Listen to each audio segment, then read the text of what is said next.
Good morning दोस्तों, स्वागत है आपका आज के मुख्य समाचारों में। जी हां दोस्तों, आपको यहां पर देखने को मिलेंगी सुबह से लेकर शाम तक की तमाम बड़ी खबरें, मुख्य समाचार, ब्रेकिंग न्यूज़ अपडेट्स के रूप में।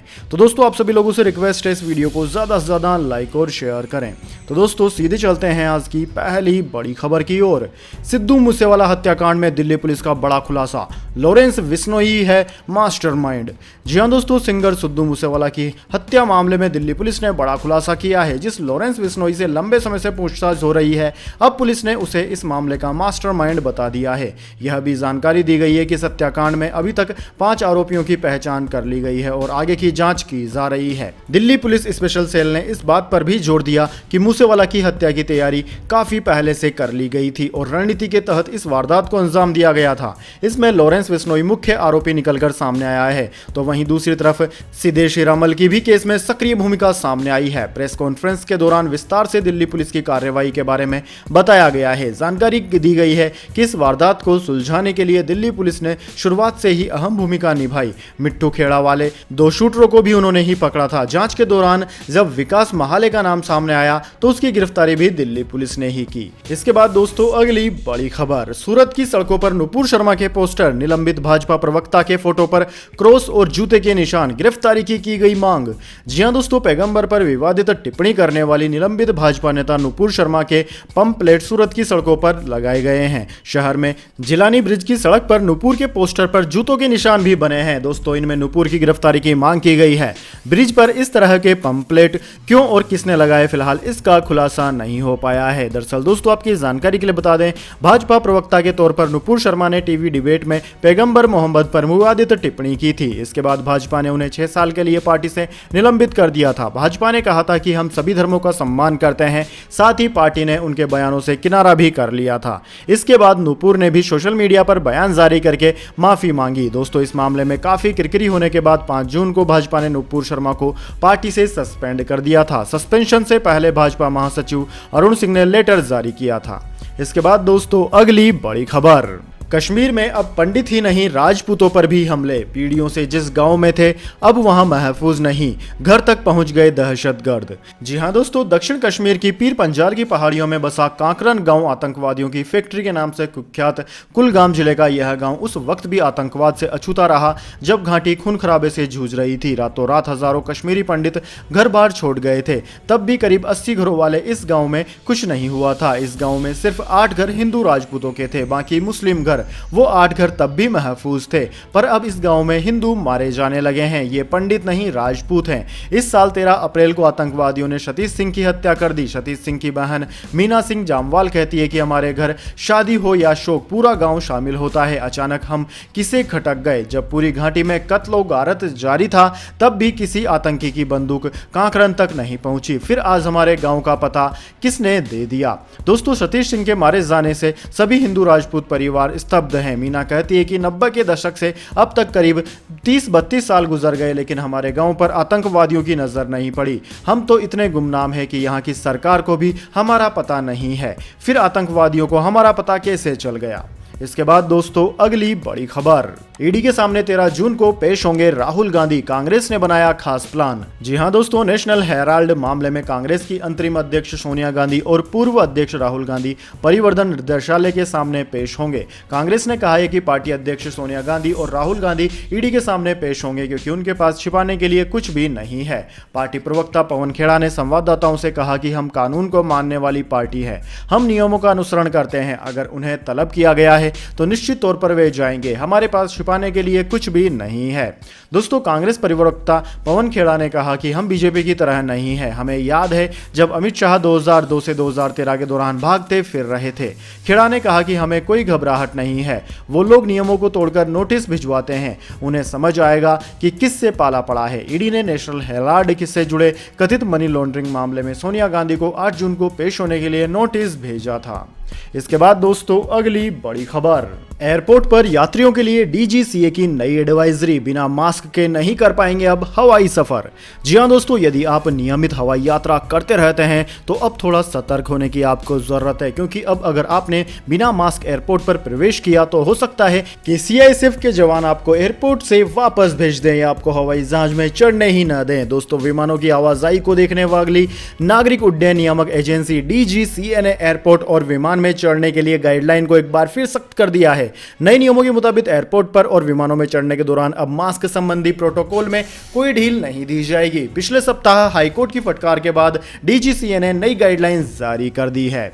इसके बाद दोस्तों, अगली बड़ी खबर, India versus south Africa. KL Rahul और कुलदीप यादव चोट के कारण पूरी सीरीज से हुए बाहर, ऋषभ पंत संभालेंगे कप्तानी।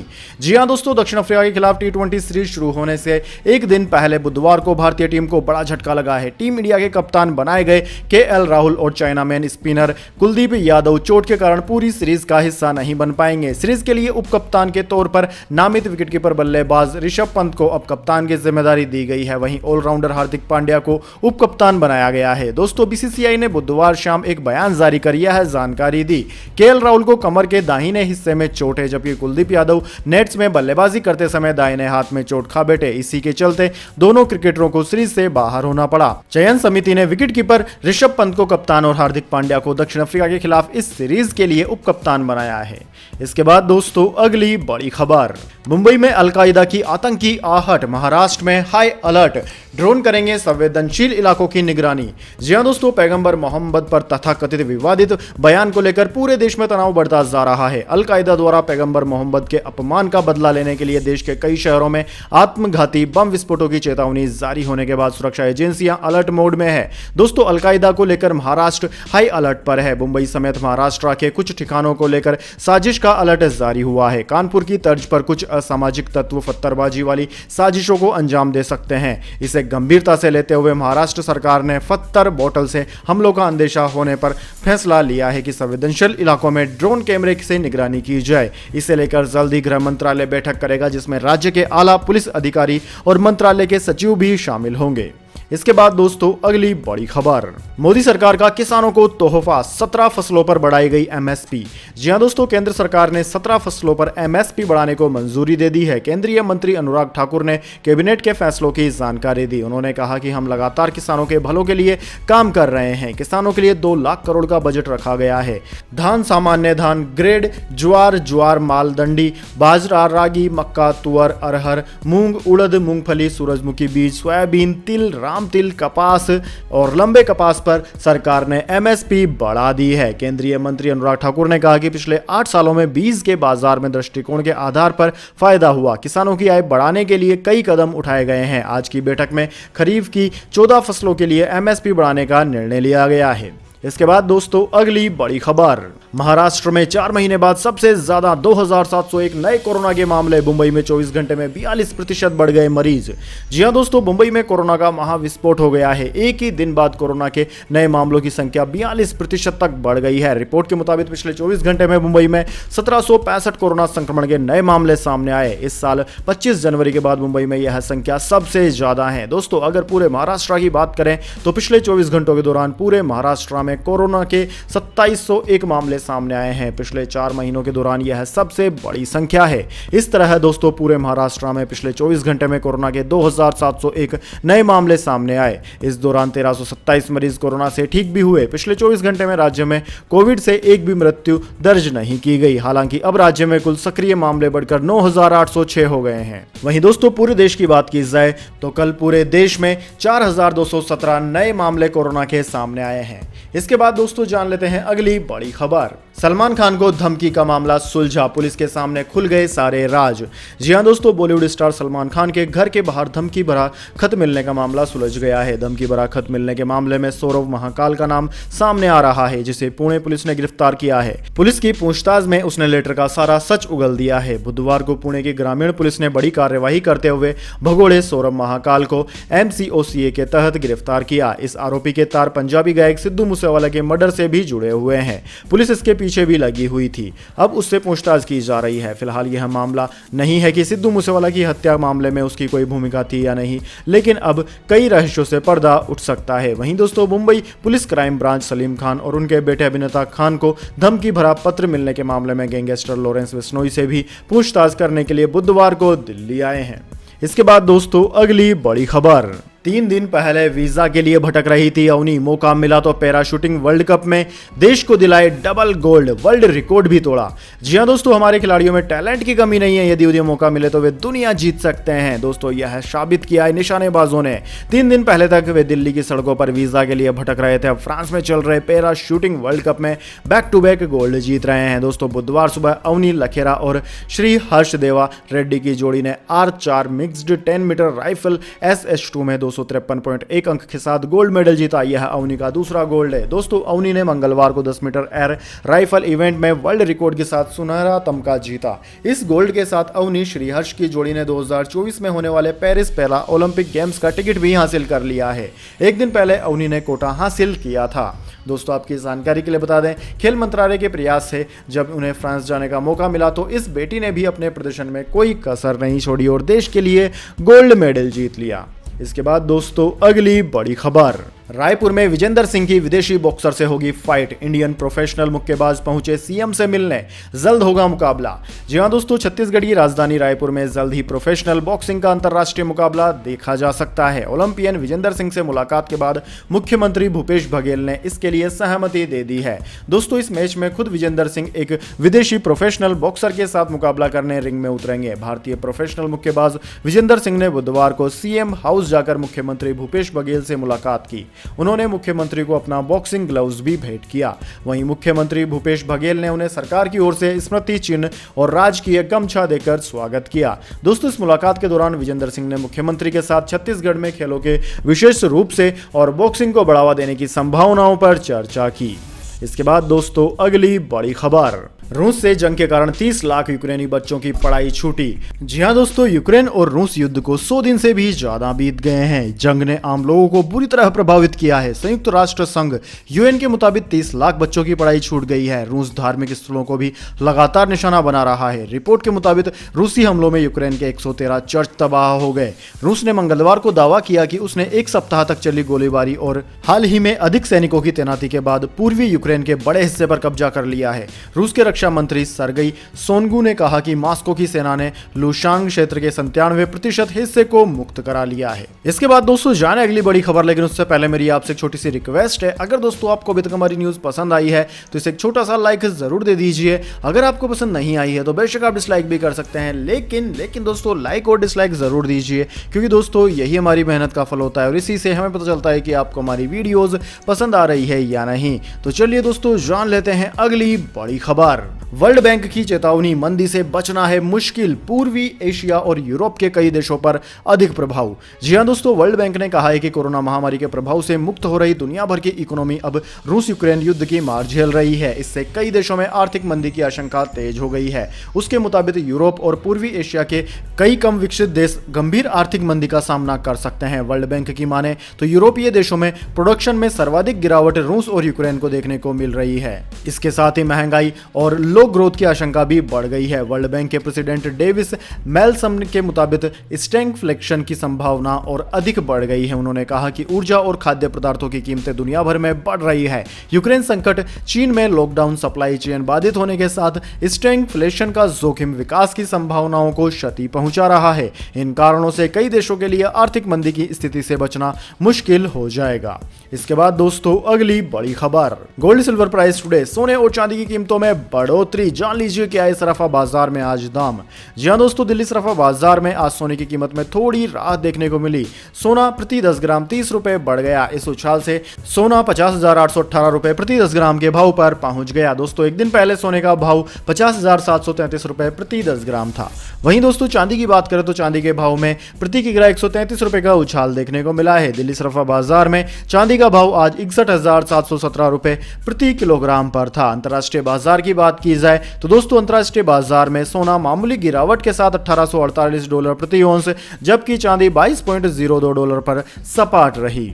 इसके बाद दोस्तों, अगली बड़ी खबर। शेयर बाजार फिर हुआ धड़ाम, सेंसेक्स निफ्टी दोनों लाल निशान पर हुए बंद। जी हां दोस्तों, वैश्विक बाजार से मिल रहे संकेतों के बीच आज भारतीय शेयर बाजार दिन भर के उतार चढ़ाव के बाद फिर धड़ाम हो गया। दरअसल सुबह मार्केट हरे निशान पर खुला, लेकिन ट्रेडिंग सेशन के दौरान कई बार उतार चढ़ाव दिखा। अंततः बाजार एक बार फिर लाल निशान पर बंद हुआ। दोस्तों, हफ्ते के तीसरे कारोबारी दिन यानी कि बुधवार 8 जून को भारतीय शेयर बाजार में 30 अंकों वाला सेंसेक्स आज 214.85 अंक यानी कि 0.39% फीसदी की गिरावट के साथ 54,892.50 के लेवल पर बंद हुआ, जबकि निफ्टी 75.8 अंक यानी कि 0.46% टूटकर 16,340.55 के लेवल पर बंद हुआ। दोस्तों, आज के ट्रेडिंग सेशन के दौरान बजाज फिनसर्व टॉप गेनर रहा, जबकि रिलायंस इंडस्ट्रीज टॉप लूजर रहा। एलआईसी के शेयर में आज भी गिरावट हुई, यानी कि दोस्तों 8 जून को एलआईसी के शेयर में 16.20 रुपए 2.15% की गिरावट हुई है। लगातार शेयर में गिरावट चल रही है। इसके बाद दोस्तों अगली बड़ी खबर, इंस्टाग्राम पर कोहली है किंग, आंकड़ा 20 करोड़ के पार। इतने फॉलोअर्स वाले दुनिया के पहले क्रिकेटर हर पोस्ट से कमाते हैं 5 करोड़ रुपए। जी हां दोस्तों, पूर्व भारतीय कप्तान विराट कोहली का बल्ला भले ही मैदान पर खामोश हो, लेकिन वे सोशल मीडिया में खूब चौके छक्के जमा रहे हैं। पिछले 2 साल में उनके बल्ले से किसी भी फॉर्मेट में शतक नहीं आया। हालांकि इस दौरान उन्होंने सोशल मीडिया प्लेटफॉर्म में बड़ी पारी खेली है। दोस्तों, इस प्लेटफॉर्म में विराट कोहली के 20 करोड़ से ज्यादा फॉलोअर्स हो गए हैं। वे 20 करोड़ फॉलोअर्स वाले दुनिया के पहले क्रिकेटर बने हैं। दोस्तों, विराट कोहली साउथ अफ्रीका के खिलाफ 9 जून से शुरू हो रही T20 सीरीज में टीम इंडिया का हिस्सा नहीं है, लेकिन फैंस में उनका क्रेज बरकरार है। इसका अंदाजा उनकी फॉलोअर्स संख्या से लगाया जा सकता है। इस सोशल प्लेटफॉर्म से विराट कोहली एक पोस्ट से 5 करोड़ रुपए तक कमाते हैं। इसके बाद दोस्तों अगली बड़ी खबर, एप्पल कंपनी को लाइटनिंग केबल हटाना होगा। एप्पल को यूरोपीय यूनियन का झटका, बदलना पड़ेगा आईफोन का चार्जिंग पोर्ट।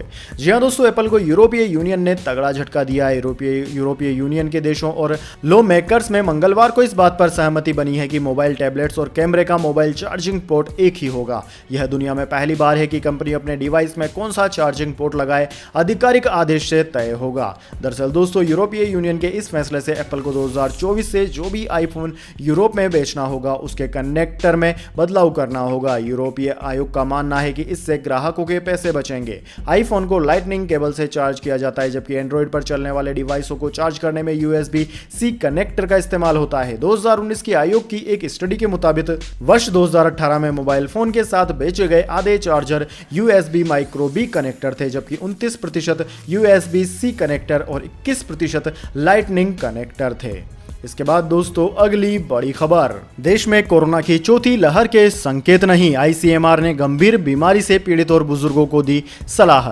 जी हां दोस्तों, कोरोना वायरस संक्रमण के बढ़ते मामलों और महामारी की चौथी लहर की आशंका के बीच भारतीय चिकित्सा अनुसंधान परिषद ने गंभीर बीमारी से पीड़ित और बुजुर्ग लोगों को विशेष सावधानी बरतने की सलाह दी है। दरअसल दोस्तों, केरल और मुंबई समेत देश के कुछ राज्यों में कोविड-19 के मामले एक बार फिर तेजी से बढ़ने लगे हैं। टाइम्स नाउ की रिपोर्ट के अनुसार ICMR के ADG समीरन पांडा ने कहा कि फिलहाल हमारे पास इससे जुड़ा कोई डेटा या संकेत नहीं है कि देश कोरोना महामारी की चौथी लहर का सामना कर रहा है। हालांकि नागरिकों को सावधानी बरतनी चाहिए और कोविड अनुरूप व्यवहार का पालन करना चाहिए। इससे पहले कई अन्य हेल्थ एक्सपर्ट्स भी कोरोना वायरस संक्रमण के बढ़ते मामलों को लेकर ज्यादा सावधानी बरतने की सलाह दे रहे हैं। इसके अलावा उन्होंने प्रभावित इलाकों में फिर से मास्क पहनने, कोविड अनुरूप व्यवहार और सोशल डिस्टेंसिंग जैसे नियमों को अनिवार्य किए जाने की सलाह दी है। इसके बाद दोस्तों अगली बड़ी खबर, लोगों की जान बचाएंगे चूहे, भूकंप के मलबे में घुसकर फंसे लोगों की लोकेशन ट्रैक करेंगे, रेस्क्यू टीम को वीडियो भी भेजेंगे। जी हां दोस्तों, भयानक भूकंप आने पर मलबे में दबे लोगों से कांटेक्ट कर पाना बेहद मुश्किल हो जाता है। ऐसे में इन सर्वाइवर्स की मदद करने के लिए अफ्रीका के वैज्ञानिकों और ओपोपो नाम के एक NGO ने चूहों को ट्रेनिंग देना शुरू कर दिया है। अपनी पीठ पर बैग टांगे ये चूहे रेस्क्यू टीम की मदद कर खतरे में फंसे लोगों की जान बचा सकेंगे। रिसर्च को लीड कर रही डॉक्टर डोना कीन का कहना है कि अब तक 7 चूहों को इस प्रोजेक्ट के लिए ट्रेनिंग दी जा चुकी है। सिर्फ 2 हफ्ते में ही उन्होंने तेजी से सब कुछ सीख लिया। ओपोपो की वेबसाइट के मुताबिक ये चूहे अफ्रीका में मिलने वाले पाउच्ड रेड्ज प्रजाति के हैं। इनका नाम हीरो रेड्ज रखा गया है। दोस्तों, जानकारी के मुताबिक इस प्रोजेक्ट के लिए चूहों को इसलिए चुना गया क्योंकि इन्हें ट्रेनिंग देना बड़ा आसान होता है, साथ ही इनकी सूंघने की क्षमता ज्यादा होती है। चूहे औसतन 6 से 8 साल जीते हैं और इन्हें खिलाना पिलाना किफायती होता है। ये छोटी जगह में भी आसानी से घुस जाते हैं और ज्यादातर बीमारियों से बचने में कामयाब होते हैं। इसके बाद दोस्तों अगली बड़ी खबर, गेहूं के एक्सपोर्ट से बैन नहीं हटा तो हो सकता है बड़ा नुकसान, सरकार कर रही है विचार। जी हां दोस्तों, भारत जल्द ही लगभग 1.2 मिलियन टन गेहूं के निर्यात की मंजूरी दे सकता है। दरअसल दोस्तों, भारत सरकार ने पिछले महीने गेहूं के इंपोर्ट पर बैन लगा दिया था।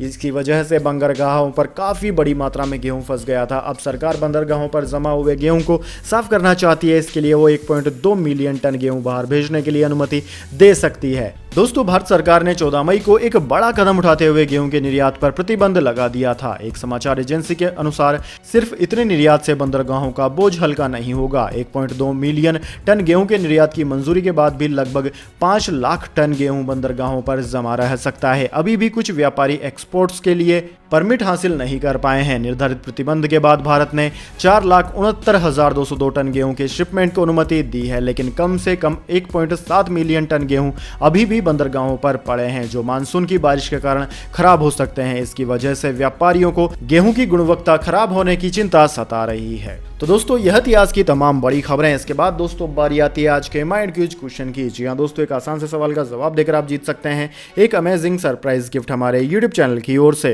तो दोस्तों, आज का सवाल आपकी स्क्रीन पर आ चुका है। भारत में सबसे ज्यादा मात्रा में कौन सी फसल उगाई जाती है? जी हां दोस्तों, अगर आप जानते हैं कि भारत में सबसे ज्यादा कौन सी फसल होती है तो जल्दी से कमेंट बॉक्स में लिख दीजिएगा। दोस्तों, आपका जवाब होता है एकदम सही और आप चुन जाते हैं लकी विजेता के रूप में, तो आपको मिल सकता है एक अमेजिंग सरप्राइज गिफ्ट हमारे यूट्यूब चैनल की ओर से। तो दोस्तों, जल्दी से अपना उत्तर कमेंट बॉक्स में लिख दीजिए, वीडियो को लाइक कर लीजिए और चैनल को सब्सक्राइब करके बेल आइकन भी दबा लीजिए। धन्यवाद। वंदे मातरम। जय हिंद, जय भारत।